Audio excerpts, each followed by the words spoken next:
Paano tawagan mo lang si Yelena? Dito kami sa bahay ni Manong Boy. Si Yelena sa Binyag, si Emily.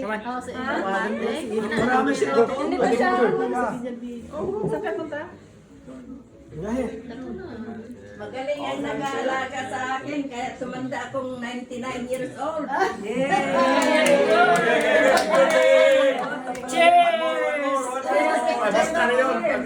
No dramas. Just cheese. Ito na o. One, two, play. Okay. One, two, play. One, two, play.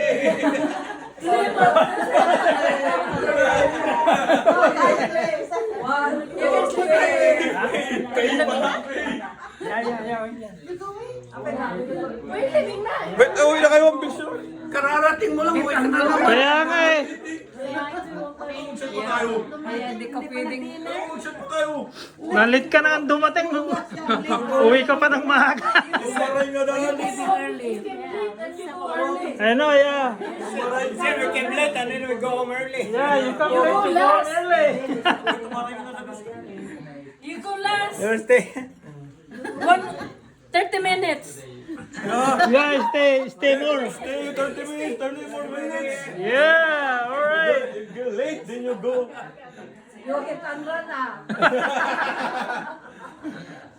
You're just joking. Katawa siyempre.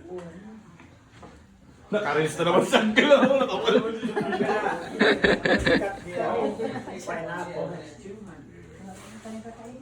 Drive ka ng 3 hours papunta dito pagkatapos. Kaya nga eh, ang layo-layo eh.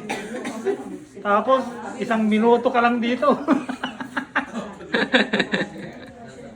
Dala ako ni Lito, ni Jose de la Cruz sa Amerika. Kasama niya yung panganay na anak ko, si Jean. Dumating ako sa Hawaii, masaya akong nakatira sa anak kong Lito at Yuli. Ay, Rudy. Jose at Yuli. Edit mo na lang yan. Yeah, edit ko na lang. Yung kay Ate Yuli. Saka si Manjo. Si Eden. At saka si...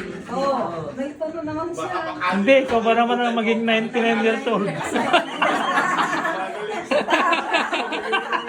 Tatawa sila yan. Ikaw na mag-99 pala. Yeah.